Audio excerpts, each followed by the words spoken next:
Hey, good morning, everybody. Or, sorry, good afternoon, everybody. This is Jason and Laurel from MICA, otherwise known as the Michigan Coalition Against Homelessness. Hopefully, you are here for the webinar about how to become a better clown. Oh, wait, no, wrong one. Actually, it's about Advocacy Day. That's why we're here. That's right. So we see a lot of folks are getting logged in and getting situated because we just hit the 1 o'clock hour. So we'll give everybody like a minute or so to get situated. We also know we have about half of the folks who have registered actually on right now. So we'll give everybody about a minute or so, and then we will get started. If you're looking for something exciting to do while we're on hold, we do have two handouts that we will reference today, and those are available in the handout section. So for those of you who are not familiar with GoToWebinar's platform, there's a little control panel on the right-hand side of your screen, and there's a little triangle next to handouts. Click on that, and there should be two documents that pop up.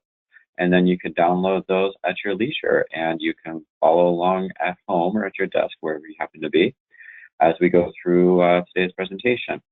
So, we've had a bit of a flood of folks joining here at the last minute, so I maybe give everybody another minute or so to get situated, get their lunch in order and all that. And then I think we'll go ahead and get started.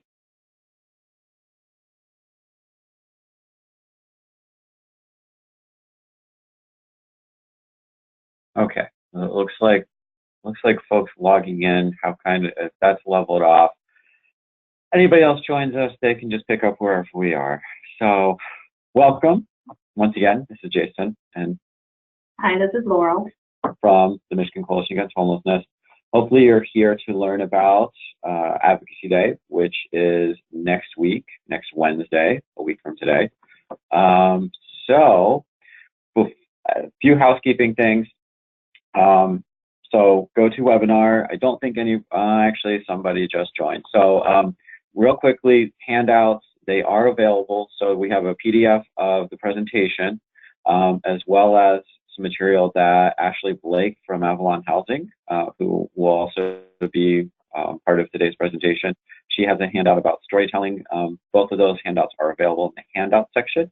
So just click on the triangle next to handouts. You'll see the list pop up, and then you can download either or both of those documents at your leisure. We will, after today's webinar, we will follow up with an email to everybody who registered, and I think probably the whole list of folks who signed up for Advocacy Day who didn't participate in the webinar last week. We will send out materials to everybody for your review before next Wednesday. We just want to make sure everybody's on the same page and everybody's comfortable with stuff that we're going to be talking about with our legislators. So now, of course, with webinars, we do have all of you on mute for simplicity's sake. So while we're covering the territory today, if you do have questions, the toolbox on the right-hand side of your screen is going to be your best friend. Our preference is that you use the questions and not the chat, and because questions, everybody on the webinar can see those, unless you have a private question. So the best thing to do is just click on the triangle next to questions. The toolbox will, or the box will drop down.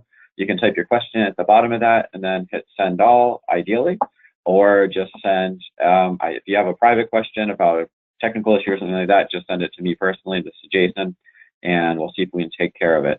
If you're having a connection issue, I will just tell you now, the best thing to do is just disconnect from GoToWebinar and log back in. That will fix it, and it's not anything we have any control over. That's all through GoToWebinar. So I think that covers the housekeeping stuff. Before we get into the content, we actually have a couple of polls that we wanted to ask folks today, and so we'll get started with the first question, which is, why are you participating in Homelessness Advocacy Day? Keep in mind, there's no right or wrong answer to this. This will, and this just gives us a sense of kind of where you all are coming from. And, other could be because my boss told me to do it. That's totally fine. That's a legitimate answer. But yeah, we're just trying to get a sense of, because this is our second annual Advocacy Day. We're just trying to get a sense of where folks are coming from. And let me see, we're about 40 seconds in. I'm guessing a lot of folks are eating lunch right now, so give everybody a chance to put down their sandwich or their drink and respond. But of course, about 90% of you have responded. So I think we'll give it, another couple seconds, and then we'll go ahead and close the poll.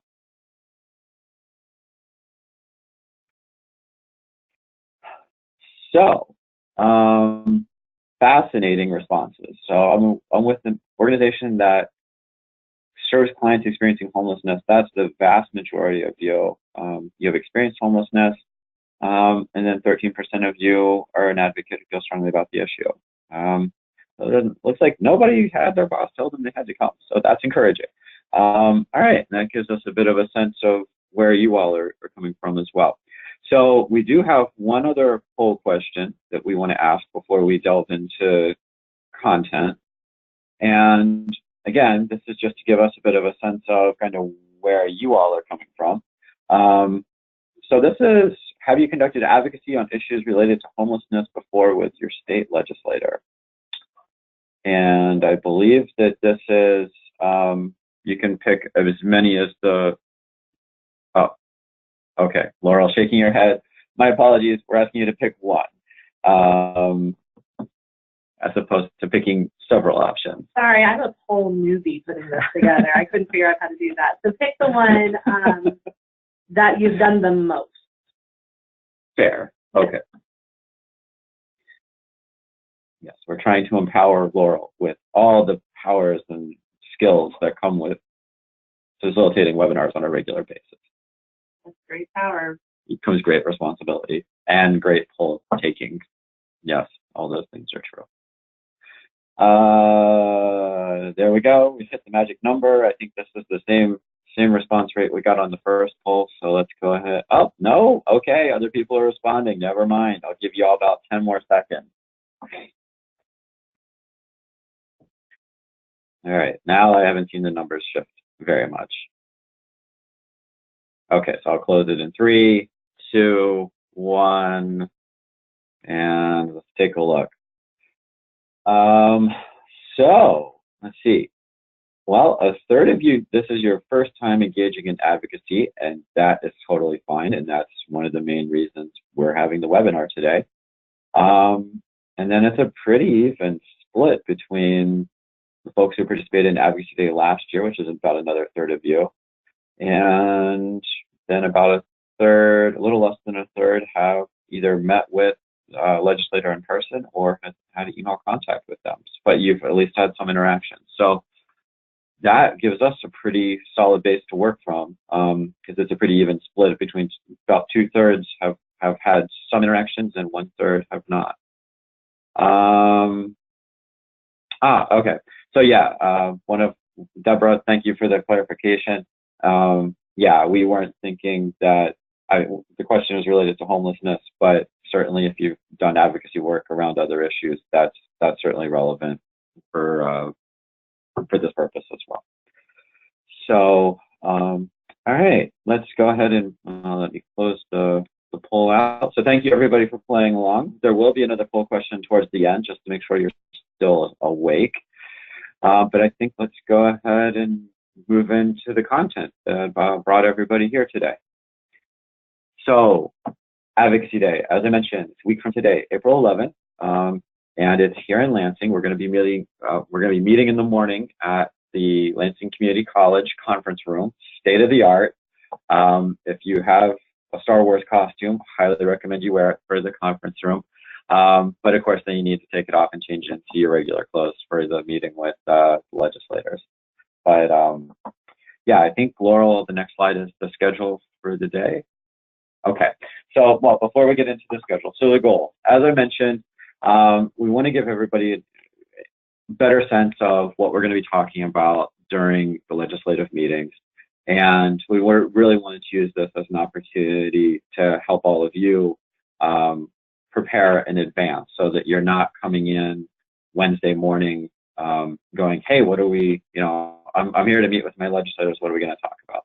So that was feedback we got from last year, was we should be more forward thinking in terms of getting messaging out to folks. So that's what we're trying to do today. And as I said, we also will follow up to this webinar with an email with some additional information as well. And then we also wanted to use this as an opportunity to answer any questions you might have. As we saw, a third of you, this is your first time doing an activity like this. And it's completely normal to maybe be a little nervous or have some questions about what the day is going to look like. Hopefully by the time that we're all done, you'll have a better sense. But of course, if there's anything that we haven't covered that you still want to know about, this is your opportunity to go ahead and get those questions answered.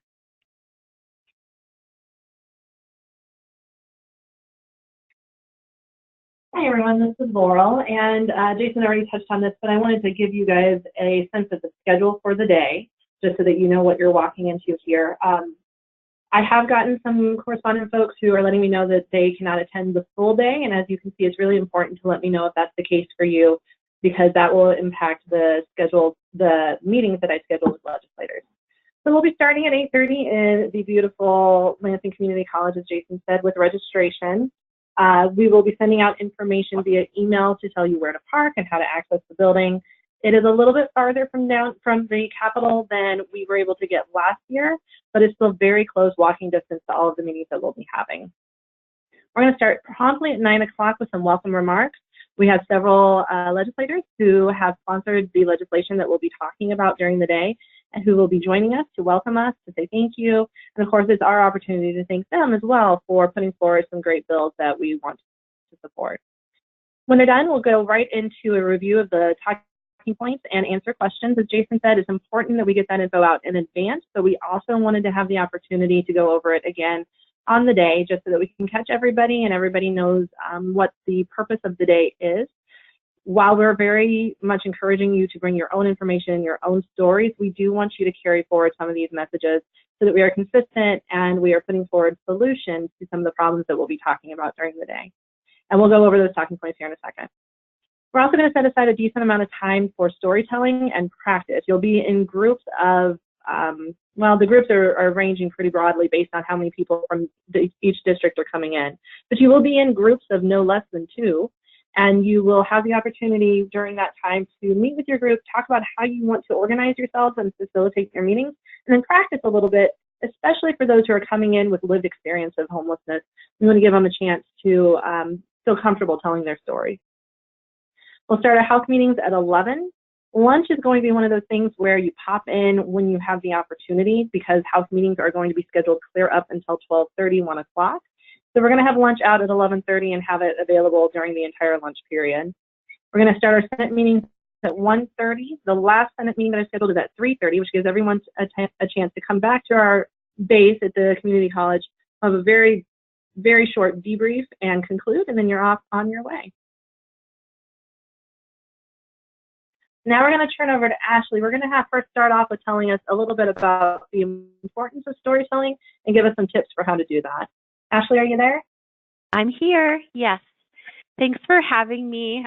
Welcome to all. So, yeah, I just want to talk a little bit about the importance of including the voices of people with lived experience in Advocacy Day and in all of our organization's approach to advocacy. This is something that Avalon really tries to prioritize. So I'm just going to share a little bit about why it's important to include these voices and what that work looks like for us. And then I'm happy to take any questions also before I jump off the call, if that would be helpful. But just starting with, the why. I'm sure some of this feels really intuitive to folks, but, for one, it's just an incredibly empowering opportunity for the folks that we work with. They say that knowledge is power, and I think it really goes both ways in the sense that we found inviting community members to, share their stories as part of larger advocacy or outreach efforts is incredibly meaningful for them. And it really allows them to feel like they are part of the process, like they are a part of the organization and our efforts, not just seen as consumers or as clients, but seen as peers in a way. And it also gives them an opportunity to educate others, which is really, really cool. We don't always emphasize how important that piece is to advocacy, but we know that it makes a huge difference when there are folks in the room who can say that they have experienced firsthand what homelessness looks like or what the criminalization of homelessness looks like. So just it's empowering on both ends, and that's part of why we do this work. Another reason why we always want to include those voices is because, you know, it just is inclusive, because it means that, sorry, excuse me, it is a way for us to practice cultural humility. It is a way for us as agencies to acknowledge that we don't always have all the answers, that we are not the only experts in this field. And so, you know, we sort of step up to that and acknowledge that and name that when we have people around the table who have the experience that we don't have. It's also considered inclusive to us because it's a way of being trauma informed. You know, one of the tenets of trauma-informed care work is that you are transparent about what you're doing as an agency, and that the voices of the people you're serving impact the work that you're doing. And so it's a way to make sure that we're being attentive to that as well. I would also highlight something that Mark Creekmore calls heart asks, and that being a part of the why. Mark is the board president for our local NAMI chapter, NAMI being the National Alliance for Mental Illness. And so he talks about heart asks as personal stories that are powerful and that enable people, particularly those who are maybe more removed from some of the day-to-day work, to really get a sense of why we do this work, and to move beyond the stats that they get or the little anecdotes that they get, and to really hear firsthand what this experience has felt like and looked like for people. And it just does with a name, to put a face with a story, to put a face with an issue and a challenge. And it really encourages our reps and legislators to sort of combine the personal and political. And we have heard firsthand, you know, from folks who listen to the stories of our community members that it does make a difference, that it does offer an opportunity for them to make connections that they wouldn't have, and to reflect a little bit on maybe some personal experiences that they have had. And if it's not specific to them, then maybe it's, you know, a family member or a friend or a partner who has had those experiences. So we say, you know, make sure you have people at the table because with lived experience, because it also enables you to include those heart asks. And I'll talk about the ask portion in the next slide. Another reason why we do this work is because it's all about relationship building. You know, the more reps know about you, the better. And that is, of course, within reason and to an extent, but representatives are far more likely to be responsive to familiar faces, names, and stories. I just heard this from a city council member not long ago when I sat on a panel. They said, you know, the people that I'm hearing from regularly, the people who come to my coffee hours, who seek me out, who tell me more about their story, it just leaves more of an impression. And so when it's time for us to circle back around and ask for what we're needing or wanting in terms of community services, it helps if there's already a relationship built there, and it helps if there's already some familiarity. It also is an opportunity for reps to kind of like connect with people around a shared mission or passion that they want to advocate for. And so again, like if a rep has their own experiences related to some of our work and they meet someone who can speak to that, there's already this automatic connection and this like relationship that is emerging. And that can be really powerful in terms of advocacy work. And then the last thing I'll just say about the why is that, you know, for folks with lived experience, the opportunity to tell their story is incredibly therapeutic. You know, there within the social work profession, there is something we talk about called narrative therapy. And so it really is known that the opportunities folks have to talk through what their experiences have been and to do so from a place of empowerment and advocacy is incredibly meaningful and has real impacts on folks and their recovery, their commitment to recovery. And so I just want to end by saying, please don't underestimate the impact that this can have for the folks you're serving, for them to be able to get up and share their story and make a difference in that way. So that's the why. Moving on to the next slide, I'd like to talk about like how you do this. Maybe an advocacy day or just generally within your organization, but this will certainly help as you prep people if you're bringing them to advocacy day. So the first thing I just want to say is like, feel free to rely on an outline. All of us do. And we encourage all of our folks that we're working with to rely on an outline. So that's one of the handouts that y'all have available to you. I would definitely encourage you to share that with the folks with lived experience that you may be bringing or including in the day's events, and just encourage them to start mapping out their story, to follow all of the prompts on that worksheet. And they can just work off of that entirely, and that's okay. And I would say not only is it okay, but it's really encouraged because it helps keep people on task. It helps keep people on message. It helps in terms of the length of their story because, all of us at time to time, especially when we're passionate, we can go on and on and on. And so this just helps keep people really structured in terms of what they're offering up. And when it comes to meeting with reps and donors, you don't have a lot of time. And so the outline is hugely helpful. We talk about a heart ask. So this is just about ending the story, ending what you're relaying to reps with an ask to them of some kind. And you want it to connect to the story that someone has told, but you also want to make sure that you don't just tell a story and walk away. It's like, okay, now that I've shared my story with you today, my hope is that, as a representative, you would be willing to support, the inclusion of more affordable housing, or we would hope that you would support decriminalizing homelessness. I mean, the ask itself can be fairly general and broad, but it should sort of relate back to the story, and that's easy enough to do. So always make sure you're including an ask at the end. It's a powerful punch to what has already been shared.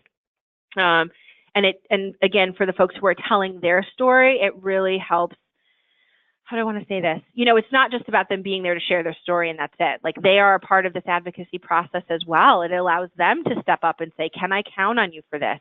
Can I ask you to do this? And those asks, like I said, can be broad, but those asks are important. So just make sure that that's included. We really encourage folks who are going to be sharing their story. And that includes us as staff as well. If, we're going to share an anecdote, just to prep for that as much as you can, but especially if you anticipate speaking a little bit more or speaking to your personal experience. It is so easy to, go on and on with it. And there are rooms and spaces available for that when it's called for. But when we're talking about meeting with reps or when we're talking about meeting with funders and we don't have a lot of time, you just want to make sure that someone feels comfortable and confident that they can relay their story succinctly. And I can tell you from experience that only comes from prepping over and over and over again, from relying on that outline, having that outline with you. So if you're going to be bringing folks, or if this is you, if you're going to be sharing your story, just make sure you put some time in, to work on the outline, to time yourself so you're within a specific time frame. I spoke with Laurel recently, and she was noting that it looks like we may only have 3 minutes for some folks to share their stories, which is not a lot of time, but you would be surprised at how much you can cover in 3 minutes. So, hopefully that's not intimidating for folks, but it is something that we should be mindful of and that folks should prep for. And then again, for me as someone who works with our community leadership training program, who is doing the prep for our folks with lived experience or supporting them through that process, it is a back and forth. I'm like, okay, go, share your story. They do it, and then I time them, and then I say, okay, that was great. Here's what I liked about it. Maybe emphasize this a little bit more, or, we went over time, so here's maybe something that, we can leave out of this particular story. And people are really open to that. I think meeting with reps, meeting with funders, that can be a really intimidating process. And so any support and coaching that folks can get around that is really helpful. I would say the other thing is just to anticipate roadblocks and to kind of prep people for that. And by roadblocks, I mean, it's not uncommon for the folks you're speaking to push back a little bit or to explain, well, here's why we can't offer more affordable housing. Here's we have these laws in place that we do around criminalization. So just to prep people to be, to acknowledge that that might happen, to let them know that doesn't mean they didn't hear you. That doesn't mean that, what you relayed wasn't important. But it is something to anticipate. And it is okay to push back on that then, when those things come forward, when someone is saying, well, here's why we can't do this, or, I want you to say more about, what helped you here. It's okay to push back and say, like, yes, I fully understand that within my role, I don't have all the answers, but I'm just here today to ask you for your support in figuring those answers out. That's a sufficient way to push back.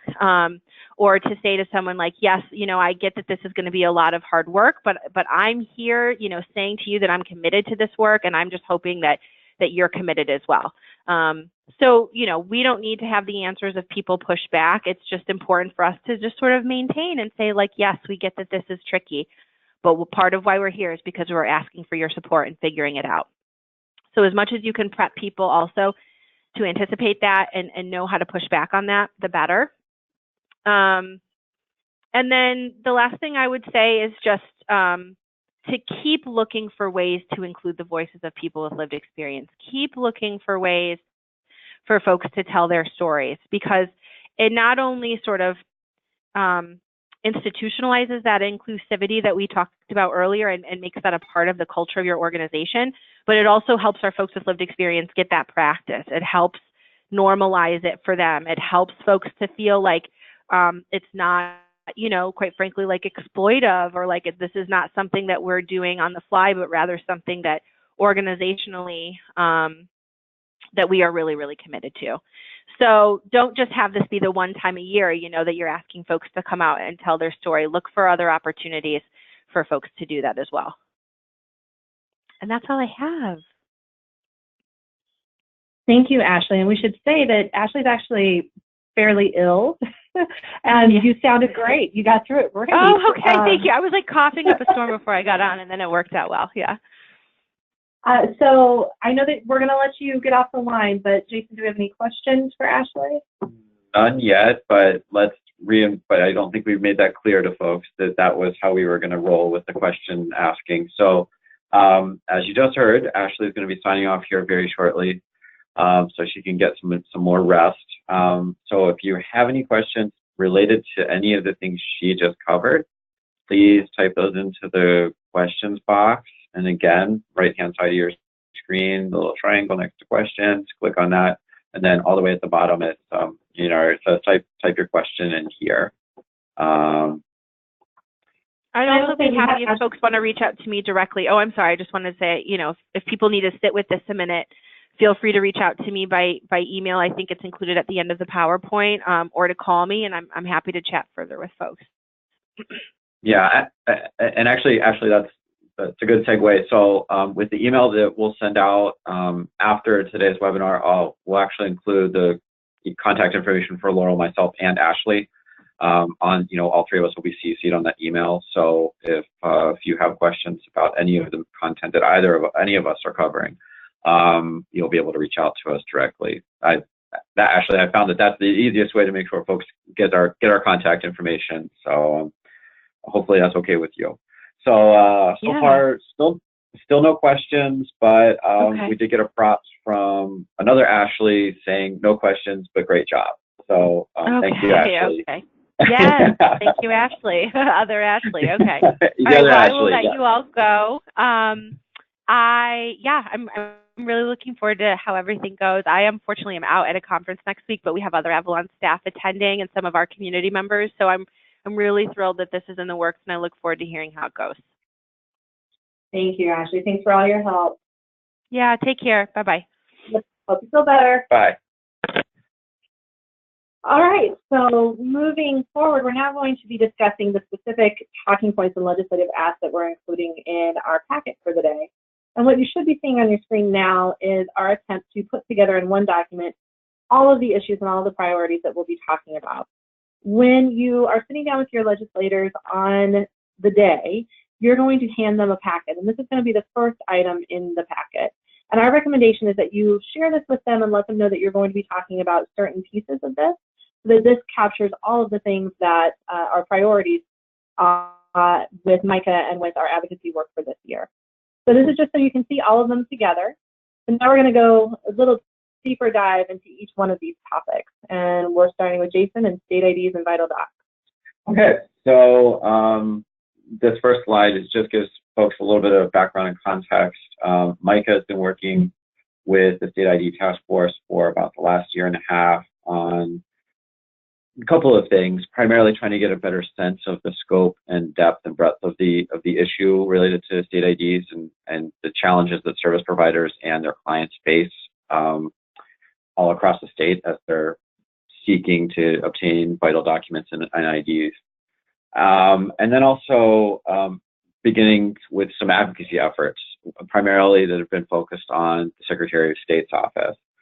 And so the tail end of last year, we launched a sign-on letter campaign that was in conjunction with the meeting that we had with the Michigan Interagency Council on Homelessness and the State ID Task Force and the coalition, wherein we were discussing with Secretary of State a number of ID-related issues, basically trying to make it easier and more affordable for people experiencing homelessness to obtain an ID if they're going through the Secretary of State's office. So that's just a little bit of background. And in the meantime, there's been a fair number of legislative efforts that have been undertaken since that, during that time as well, but which we'll get to in a second.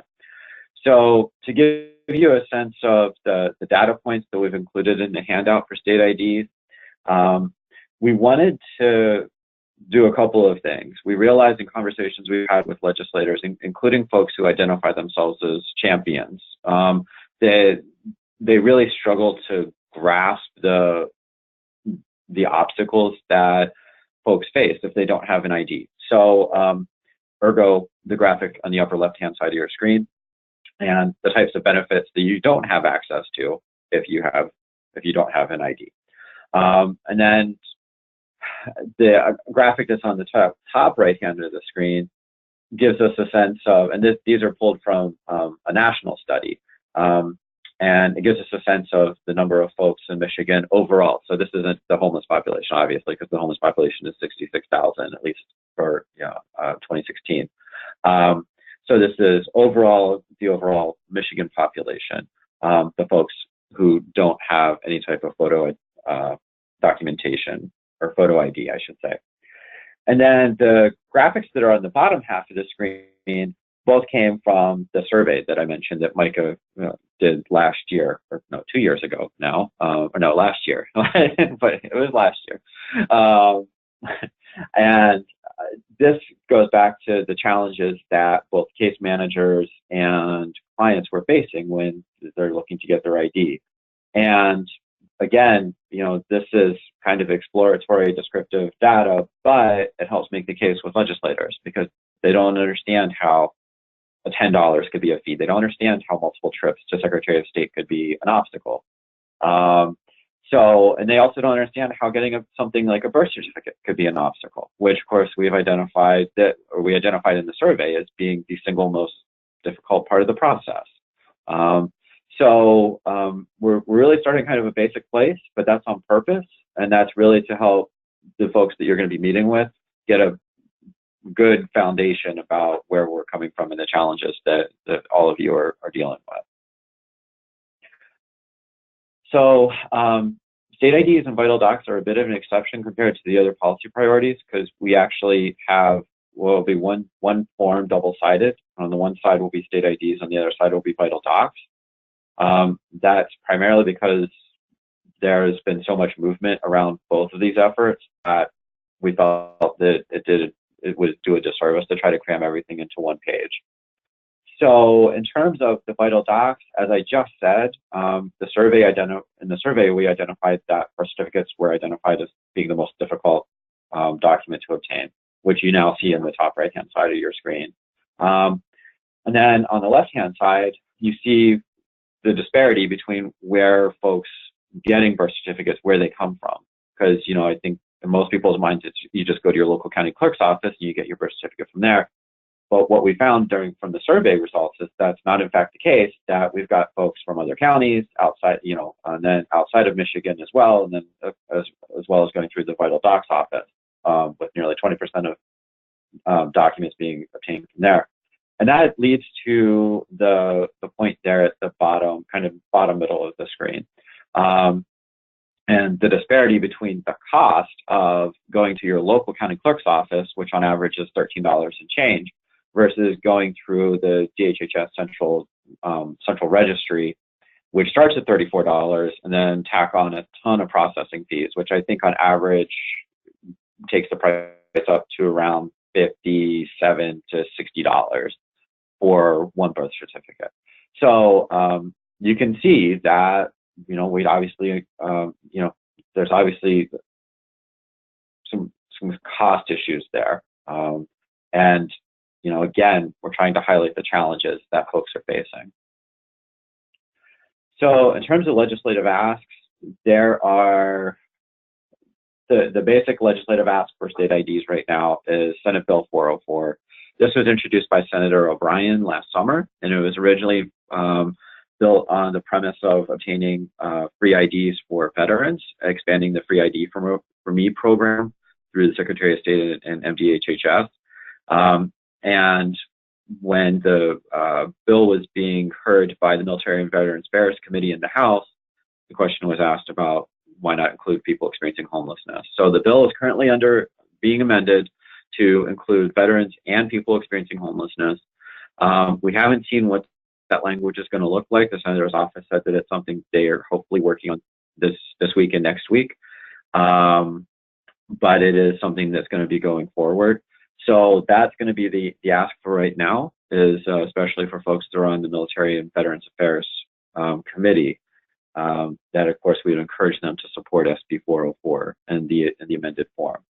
The other thing that we've included, and this isn't really a legislative ask, but it's kind of a broader conversation topic, because one of the things, again, we've run into with conversations with our champions and getting them to understand the issue is, well, why aren't you having these conversations with Secretary of State? Well, we are, but Secretary of State has made it very clear that they're taking their marching orders from the legislature.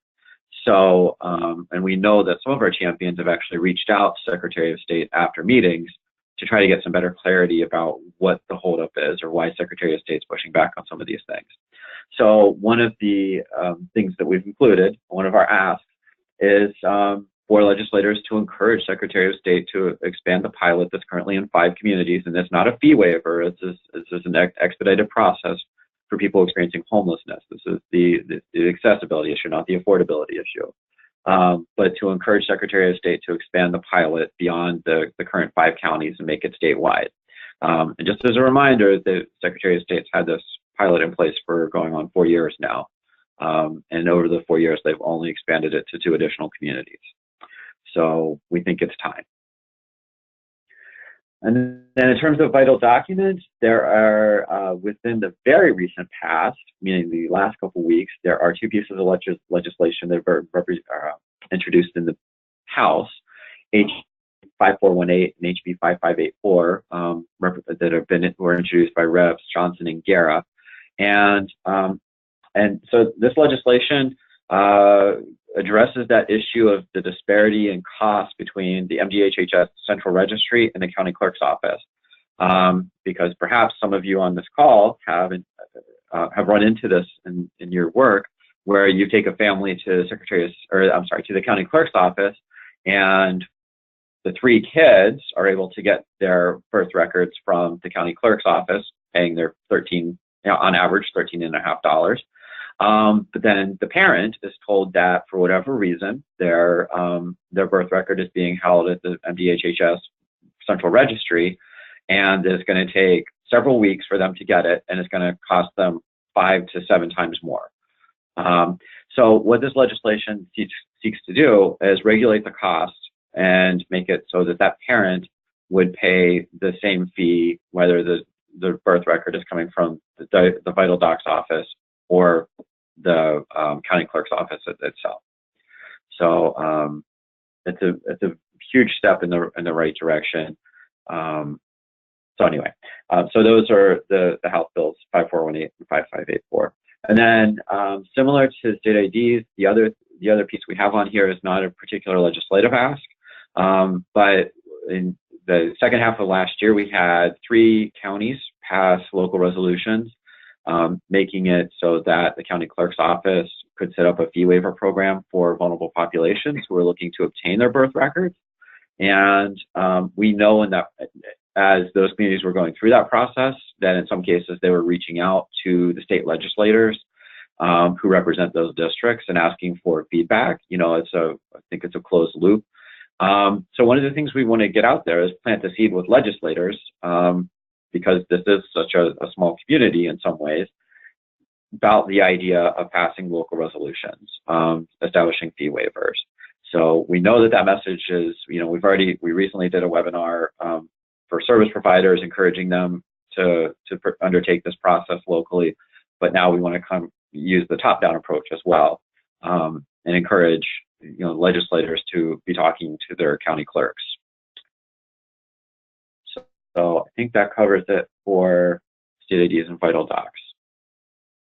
Yeah, I think that those are definitely the bills that we have the most momentum behind, and definitely are things that warrant a lot of attention on this day. But we do have 4 other policy priorities that we'll be including information about and that we're asking you to share with legislators during your meetings. The second one is on decriminalization of homelessness. Similar to Jason, I'll share some of the background to that. We at MICA and our subcommittee working on this issue believe that being homeless is not a crime. And we conducted a survey with agency staff about, again, a year ago to understand what really are the priorities within the state. We formed this assuming that the priority would be similar to the national trends we're seeing, which are an increase in bans against actions that are affiliated with homelessness, such as panhandling or sleeping in public. But through that survey, we discovered that the priorities in Michigan are a little different. We actually want to focus on working with landlords to increase available affordable housing for returning citizens. I see a typo I meant to pull out before this. And also providing better training and resources to local police and judicial systems about how to work with the homeless population.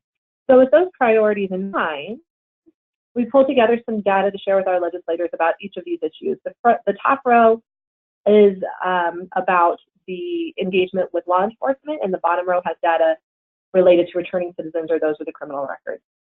So very briefly, and Jason, do we have a question that we need to address? We do, but I think it's best to say keep going. Okay. Yeah. Okay. So with regards to the interaction that our law enforcement has with individuals experiencing homelessness, we wanted to paint a picture for our legislators that they understood the scope of the problem. So the majority of this is pulled from the survey that I mentioned that we did with agency staff, and as well as HMIS. So the first data point, we found in 2017 that over 8,000 Michigan homeless individuals had contact with police, and for 3,307 of these individuals, that contact resulted in jail time. 39% of the Michigan staff who were surveyed in our survey admitted that they knew a client who had committed an imprisonable offense in order to spend a night in jail. And then our solution that we would like to put forward is crisis intervention training, or an attempt to try and give information to our police forces on how better to engage with individuals who are experiencing homelessness on the street, and particularly those who may be having mental health crises. And so crisis intervention training is something that the state legislature is looking at, but there is no legislation on it specifically. So we wanted to share with them a study in Louisville that found that once they implemented this within the force, they actually saw over $1 million in annual cost savings. So it works to help with that interaction, and it also is a cost savings program for the city. On the bottom row is data related to returning citizens or those with criminal records.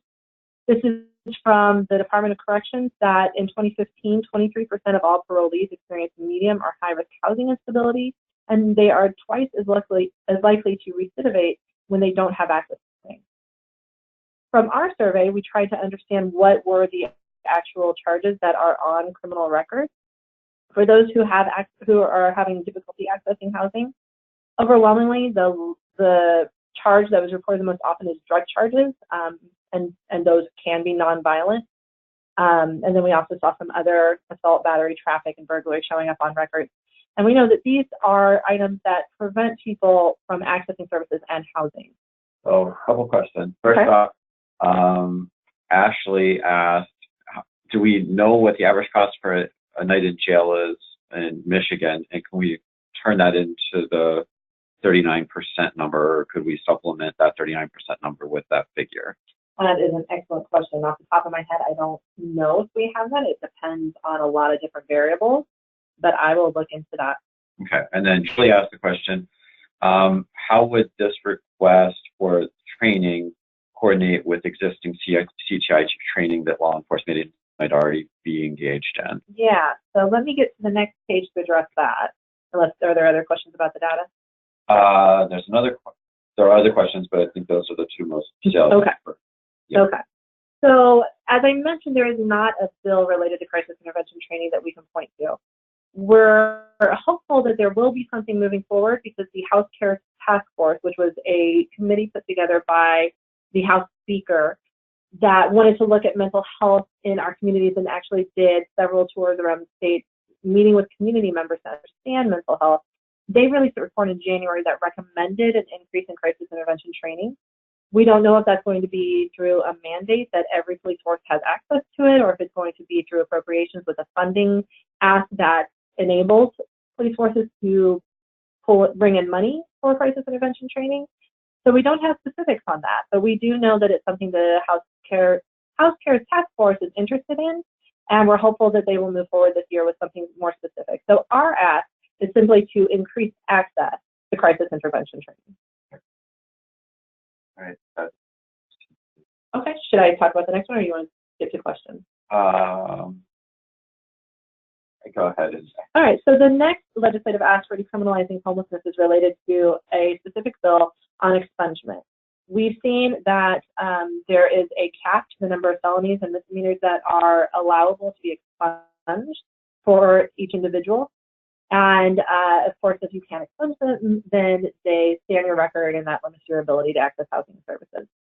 There are several bills related to expungement out right now in the House and the Senate, but working with our state partners, we were told that this is the bill that is most likely to succeed and that we're seeing the most support for. And that's House Bill 479H, which allows for the expungement of multiple crimes arising on the same criminal transaction. So if someone commits a crime related to, say, drug charges, and they receive multiple misdemeanors or felonies, under current law, they are not eligible to have all of those expunged from their record. This bill, House Bill 4798, would allow that full set, as long as they're related to the same criminal transaction, to be expunged, which just allows more people to have a cleaner record and be able to access services and housing. Do you have any questions for me? I don't have a question, but Deborah made the point that she just recently discovered that Michigan is one of only a handful of states nationally that actually terminate rather than suspend Medicaid benefits, and that you cannot get your Medicaid benefits reinstated until 45 days after discharge from jail, which of course results in quite a lag for people who need supports or meds. Absolutely. I've heard some talk about that at COC and planning body meetings. That's not anything that we have data that we can share through this, but that's absolutely an anecdote and something that can be included in your meetings with legislators, especially if you know someone who's impacted by that. Yeah. Keep the questions and comments coming, everybody. This has been, we've been much more interactive this so far than we've had with our session last week. And we have 10 minutes left or so, and we do have 2 more policy priorities we want to get to. So we'll continue to go, and we can stay on and answer questions if they keep coming in, or you can send them our way afterwards. But we're going to keep moving now to affordable housing. All right, so now we've got a couple of questions about IDs and vital docs. So sorry, let's slide back a little bit. Do you want to do that, or you want to wait for a minute? I think it's easier to go ahead and address this. So Ashley asked about how, for the SB 404, how is homelessness being defined? You know, is it a category 1 definition, or is it something else? And I will say that all the documentation we have seen, all the prospective legislation, Secretary of State has been lobbying quite heavily with the legislators involved to use HUD's category 1 definition, and to in fact what I've seen most recently, and is that they would like that the individual or family get a letter of verification from a homeless service provider saying that they are in fact receiving services, and that they would need to take that in to the Secretary of State's office as part of the fee waiver process. And so it's similar to the Free ID for Me program now, needs some type of verification that somebody is receiving benefits from MDHHS, and it's family independence program, or it's one of the Social Security benefits. The Social Security disability benefits. And so it sounds like that they're proposing that there would be a similar process in place. That there would be some type of verification that this person is in fact receiving services. So everything we've seen so far has been focused on category 1. We have had some conversations about couch surfing, especially youth. And, there's a recognition that these issues need to be addressed, but there's also a lot of concerns about verification and what that would look like for Secretary of State's office. I think it's fair to say that they're concerned that they're going to be overwhelmed by demand. And so they're trying to create some kind of system of checks and balances.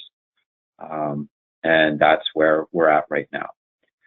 So Ashley, hopefully that addresses the question about which populations are being addressed with the SB 404 legislation. And Brian, so Brian, you asked the question about the process of obtaining vital docs for those coming out of prison. Should that take place before they're released?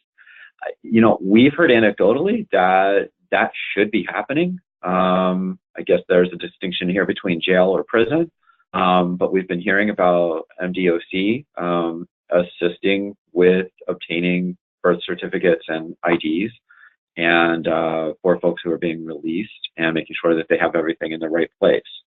So I believe that should already be happening. If that's not something you're seeing in your community, I know you're in the Tri-County area, that's not something you're seeing happening, it's perhaps a conversation to have with the prisoner reentry program and see what kind of resources they have access to. Because that's the one piece is we've been hearing that this program is happening in parts of the state, but we haven't been able to get confirmation that it's happening statewide.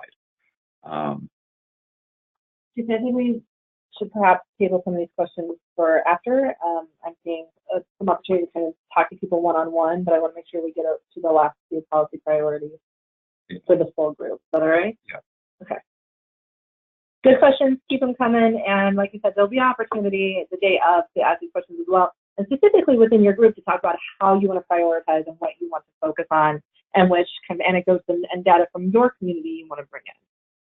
So we'll move on to affordable housing. This one is a little bit broader. We've just recently started looking into how MICA and how our service providers can be involved in the affordable housing crisis and what we want to do moving forward. So for background, we have the stat that 29% of renter households in Michigan have extremely low incomes and cannot afford rent. And really our goal with this one is to focus on the data about the access or the lack of access, lack of availability, and what Michigan's situation looks like. Jason, do you want to go over any of these data points? Okay, I can read them. Sorry, I'm still going. No, you're good. Lots of comments and questions. Yeah, so we put this together with just, again, the intent to educate. And so we pulled from the Out of Reach report and from the GAP report that has been released recently with Michigan-specific data. We think it's really important that our legislators know that there is a gap with what people can afford and what the cost of housing is in our state. So we have here on the top, a full-time worker or minimum wage can not afford a one-bedroom rental anywhere in Michigan, and only in 12 counties in the entire country. 71% of extremely low-income renters in Michigan spend more than half of their income on housing, which, as we know, means that they don't have as much income to spend on some other necessities, perhaps finding money to access an ID or other things that they need in their daily lives. In Michigan, this bottom row talks more about units and availability. In Michigan, for every 100 extremely low income renters, there's only 36 units that are considered affordable and available. Again, that's statewide. And I imagine many of you have specific data for your counties. I know for those who live in, say, Washtenaw County, it's a very specific situation there, and Grand Rapids. And so we encourage you to bring that information in, specifically when you're speaking to your legislators in your district. And then in 2017, the Michigan housing wage for a one-bedroom apartment was $16.24. This is 1.8 times higher than the state minimum wage. So our legislative ask and our solutions with regards to affordable housing really is about starting slow and understanding the situation and then convening a coalition of the willing who want to act on this. So we do have one piece of legislation that we're supporting, and that's Senate Bill 110. This allows for municipalities to incentivize affordable housing. It's a voluntary incentivization. It's really a clarification bill, and it would allow communities to move forward with these incentivization options without the risk of litigation, which is what we're hearing from our state partners has been the holdup in some of these communities, specifically, I believe, in Detroit. So Senate Bill 110 is not a solution for the big picture, but it is a step in the right direction, and it's really just a technical bill that should be moving forward, but we're hearing it getting some pushback. It's currently in the full Senate. It's passed out of Senate committee, and it's resting in the full Senate. It has not been taken up on the floor yet. We're also asking our legislators to step forward and claim that they want to be a champion for affordable housing. We will be convening a roundtable discussion with other state partners and other stakeholders who want to talk about policy solutions, and we really want to bring in members from the House and Senate to be part of that conversation and share with us their interests and concerns and what they think is a possible policy solution.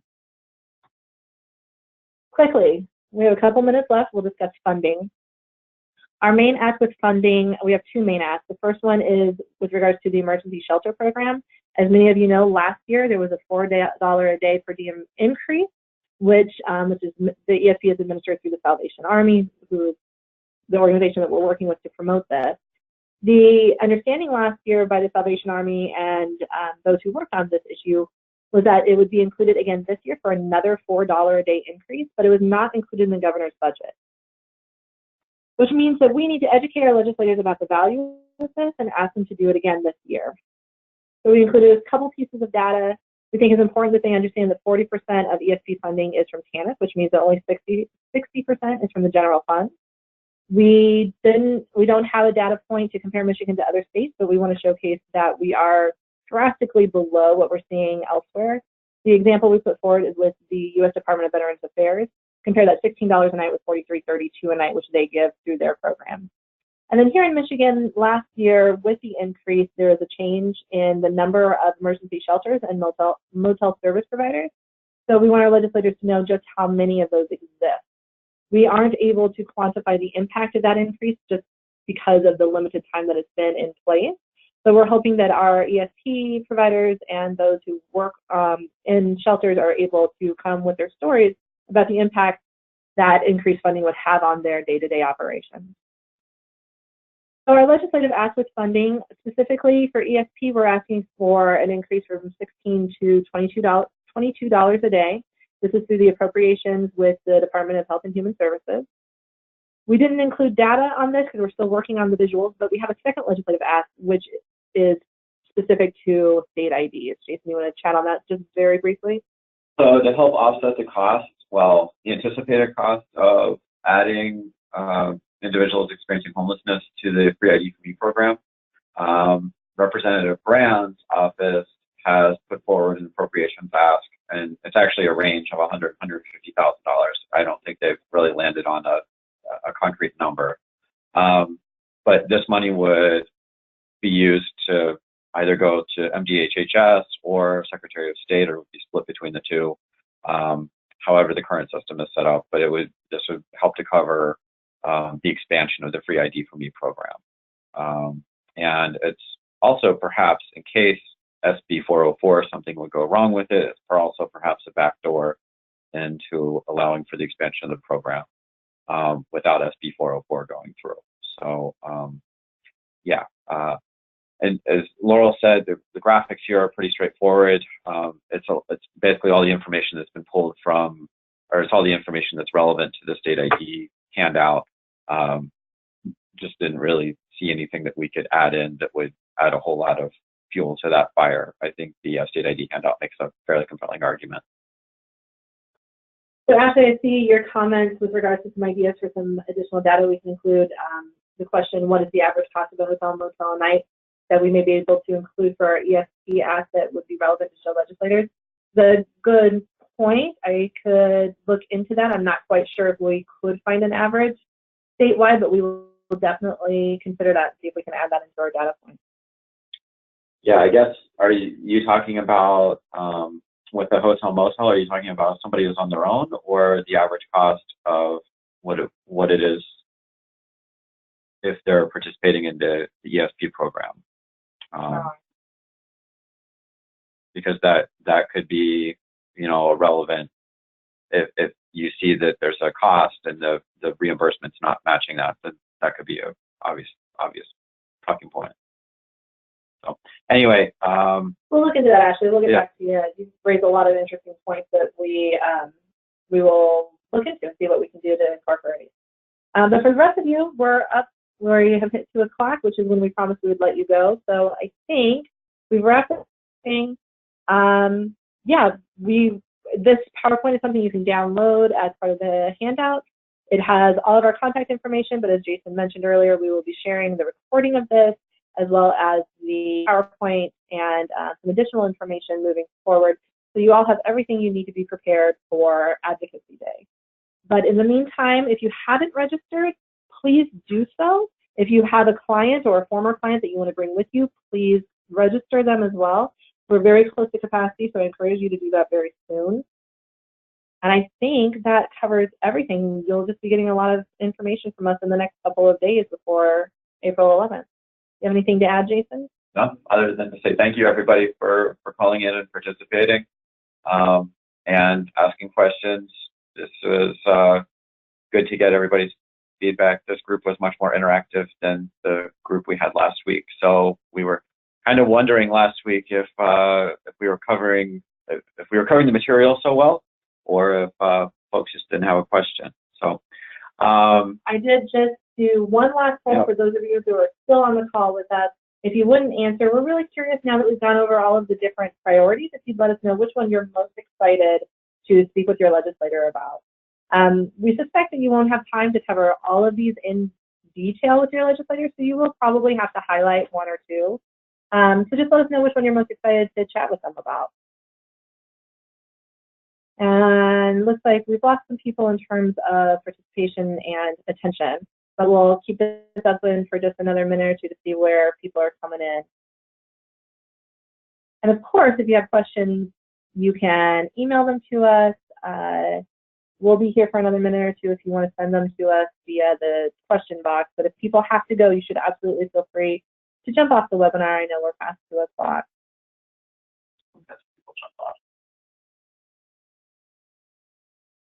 All right, looks like we're not getting that many more responses. Let's keep it open for maybe another 5 seconds. Sure. And then we'll see what people say. Okay. Okay. Wow, affordable housing wins the day. No one wants to talk about my lease criminal. Come on, guys.